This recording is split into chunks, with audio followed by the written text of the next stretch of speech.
Hey, it's Chrissy J, and on today's episode of What the Blush, we're going to be discussing hair extensions. And as always, we're going to break down the topic, discuss the who, the what, the where, the why, and the how, so that you'll know the truth, saving you time and money. Let's go. Okay, thanks for joining. So let's just jump right in. Today we're going to be discussing, like I said, the pros and cons of hair extensions, the frequently asked questions, and the truth about them. As a stylist, I get asked all the time about random hair extension questions. Is this extension good for me? Is this brand a good brand? What's the best brand? What's the best method? So what I'm going to do is try and answer these questions as best I can in hopes that you will find this information useful in order to make an informed decision about if you're going to get hair extensions.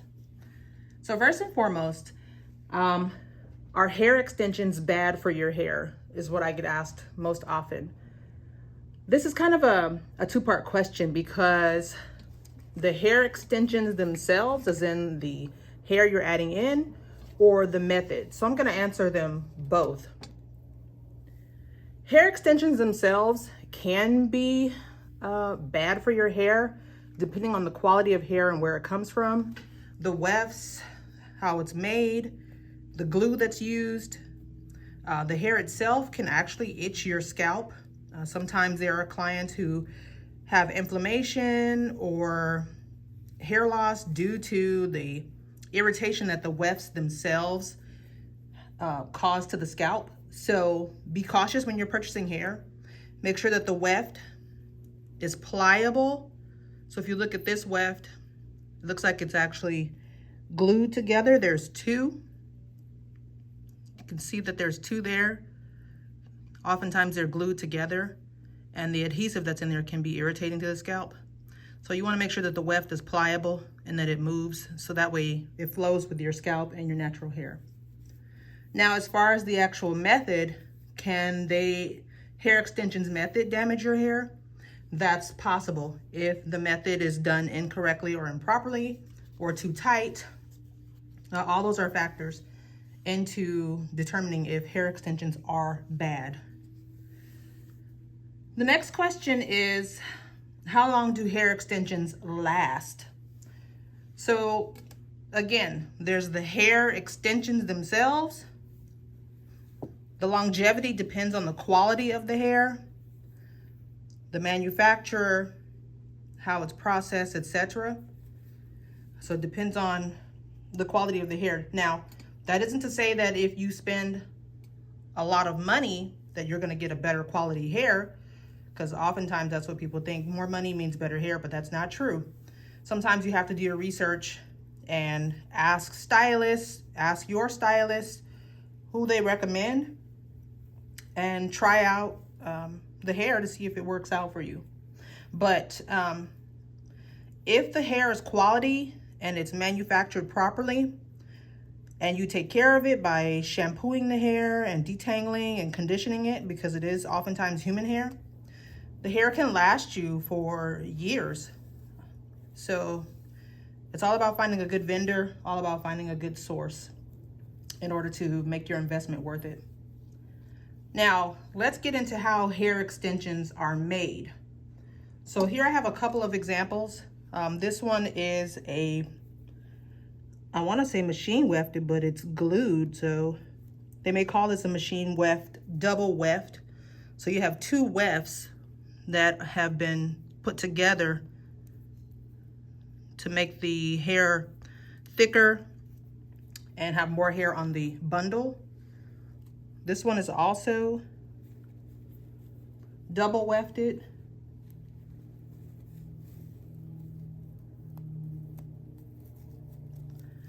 Sometimes people will split the track to make the hair stretch a little bit longer. We have a single weft, where you can see that this is one strip of hair sewn together. These pieces here are the raw hair that was cut, and they flip it similar to this fashion and sew it that way. So you'll have shorter pieces on the inside That's just the hair being folded over in order to create the weft. And you can see the thread here. So you have single wefted and oftentimes double wefted actually. Now with single wefted, there's also hand tied extensions. So that's where someone is taking this hair and just sewn it together on their own, literally just sewn the hair together, and that hair usually is very expensive. Now with single wefted, there's amount of labor that goes into hand tied hand tied. So that's where someone is taking this hair now and just sewn it together on their own, called hand tied extensions, the hair together, and that hair usually is very expensive. Because of the amount of labor that goes into hand tied weft. Which stylist you go to. But there are extensions called hand tied extensions, but that's somebody has manufactured that weft. Another person's version of it by hand. Sew in. So another type of extension is a tape in. Depending on which stylist you go to. But hair there is hand tied, got adhesive on one side, and that's usually where you can see that the strands that weft were placed individually there by hand in order to create this small weft. This is the adhesive on the back side. So you would basically, or your stylist, whomever, would pull this off and then pull off this little adhesive or cup, this paper that's covering the adhesive, and sandwich two of these together in between a thin section of hair and create basically an extension. This is a great temporary option if you want to try some fun colors, but you're not really ready to make that commitment. Tape-ins are wonderful, and generally they last between, I would say 6 to 8 weeks, depending on how fast the hair grows. But you can easily take these out, shampoo the hair, and they sell the adhesive packs, which you can just reapply to this weft. Normally you would do that up to 3 times, and then you would need to buy brand new hair, because at that point, using it so much, this weft becomes compromised and the hair starts to come out and the glue starts to get all funky, and that's not anything you want. That's not hot. So this is also another option. Now, how much do hair extensions cost? The hair itself varies in pricing depending on the vendor, the quality of the hair, who you purchase from. Normally hair is sold in a 3.5 ounce bundle, which you see here. I haven't opened this bundle.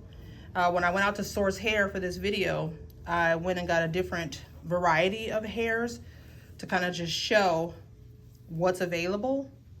But this hair, it says that it's 100% human hair, but that is questionable considering that the price for this bundle was about $40. And you can see that there are strands of thread in this bundle. So you want to be cautious of that. Usually these manufacturers will take a bunch of hair, run it through a vat of chemicals and process it so that it all comes out to this same wavy texture. If you look at hair that grows out of the scalp, it doesn't really grow that way. Hair has life, it has movement. This is just, obviously it's manufactured. But for this particular company, this brand, this hair may last, maybe it might make it a year if it's taken care of. But this 3.5 ounce bundle costs about $40. So if you take that amount and divide it by the number of ounces, you'll get your per ounce cost when you're purchasing hair. Similar to this one, this is a kinky straight texture. This hair is processed. But the same bundle, I don't remember how much this one costs, but you get the idea of how to cost out the hair. It's basically usually sold by weight in ounces or grams. This is the single weft. And this one is actually not 3.5 ounces. I think this one is about 2.8 ounces. And the quality of this hair is a lot better than the others. You can just see that sheen, that luster in the hair. That really lets you know that, okay, this is likely 100% human hair. Maybe it has some light texturing to it because the curls are really uniform. But this is really a good quality hair and would really yield a much more natural look when you're having the extensions put in. You could also turn this into clip-in extensions by sewing clips onto the weft. You can pop those in and pop those out, giving you fullness and length in just a matter of minutes. So I really like this hair here. Now, as far as the cost of the labor, it really depends on who you go to. Depends on the method you're getting installed. I would say the least expensive are probably going to be clip-ins. If you're going to a professional, they can just pop them in really quick, maybe charge you a fee for the service or the labor. Microlinks or I-tip are probably going to be the biggest expense, depending on who you go to, what city you're in as well is going to play a part in the cost. Just do your research, ask for recommendations, and always ask to see work before you spend that money and make that investment. But because it does take commitment, if you're going to get the microlinks or what have you, there's maintenance that comes with that after the installation, not just putting them in and see you in 12 weeks. It doesn't work that way. Which hair extensions are the best? You know, I'm not sponsored by any hair company, but I would say the hair that is most natural looking to your texture or to the look that you're trying to achieve, which is best for your budget. There's so many hair retailers and manufacturers out there that are going to try and sell you and get your money. But I would say be cautious and always do your research. Maybe try and see if they have a sample hair that you can purchase. So that way you can test it out. You want to wet it.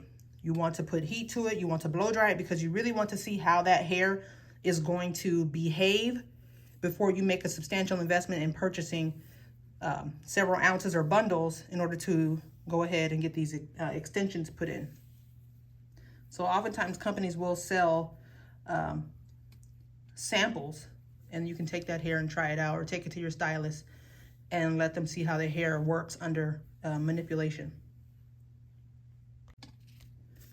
So next question I get asked is, which hair extensions are best for thin hair or customers that may be experiencing hair loss? So what I would say is, if a client has thin hair or very fine hair, I would likely recommend the tape-ins, because you don't want to have extensions put in and it looks very unnatural, and then it makes your hair look bulky, kind of like a helmet. That's not the look you're trying to achieve. So I would recommend either a tape-in, I would recommend a clip-in, or I might recommend a single weft, because it's going to give you a much flatter, more natural look. Now, for clients that are experiencing hair loss, I would go ahead and recommend probably a unit or a wig, because if your hair is already under undue stress, it's already compromised because of, say, you have a medical condition, or you're taking medication, or you're going through chemotherapy or treatment, you don't want to further compound the situation with the hair loss. You want to give your hair a break. You want to give your scalp a break. So I would just go ahead and probably wear a wig or get a custom unit made. So that way you still are able to showcase your crown and have that sense of beauty without compromising or compounding your situation until you come through whatever it is that you're experiencing. Those would be my suggestions. So with the tape-ins, since they are adhesive, how do you get rid of the glue? How do you get the glue out of your hair? Chances are you can use a 99% alcohol. Some of the extensions companies that you buy from will have an adhesive remover. If you look at the ingredients, it's usually alcohol, 99%. You can buy it at any professional beauty supply store or makeup store. They will sell those, because that level of alcohol is used to sanitize. So it would dissolve the glue. You can also Google and see what chemicals are going to break down glue. I probably would not use anything oil-based. It has to be something that is a solvent to break down whatever the chemical composition is in the glue. Now, sometimes the hair is sold in just one color. This is a dark brown, and it doesn't match your natural texture or your natural color. Can you dye hair extensions? If the hair is 100% human hair, raw, unprocessed, you should be able to color the extension. If you buy hair and you go and have it colored and the color is not lifting right or the hair is not behaving properly, 9 times out of 10, it is not 100% raw human hair. You have purchased something that is hair-like or a blend of natural hair with synthetic hair. So be cautious when you're purchasing hair and you want to try and color it. Always seek a professional's assistance so that way it saves on your investment. Here is a sample of raw human hair, and what I'm going to show you is a quick trick to determine if the hair is actually human hair. What you would do is take a few strands of the hair and sort of spindle it in between your fingers, and if the hair strands stand up, that usually means that it is 100% human hair, because what's happening here is the cuticle layer of the hair strand, which is the top layer of the strand, is being pushed together, and so it's causing the hair to stand up. Now, finally, when you're maintaining the hair extensions, you want to take care of it. Make sure that you're shampooing and brushing with the hairs going in the same direction, with the cuticles pointing down, just as it would be growing from your scalp. You want to be gentle with the hair and ensure that you're moving all the product, shampoo and conditioner, all the way through the hair so that it doesn't get tangled and you're not forcing the cuticles to go the wrong way. If you find that you are combing the hair or shampooing the hair and it becomes extremely tangled, that can mean that the hairs are not all going in the same direction, which will cause matting, extreme tangling, and really is just not good quality hair, so you may need to purchase new hair. Thank you for taking the time to watch this video. I hope that you've enjoyed it and you found it helpful. Like and follow for more.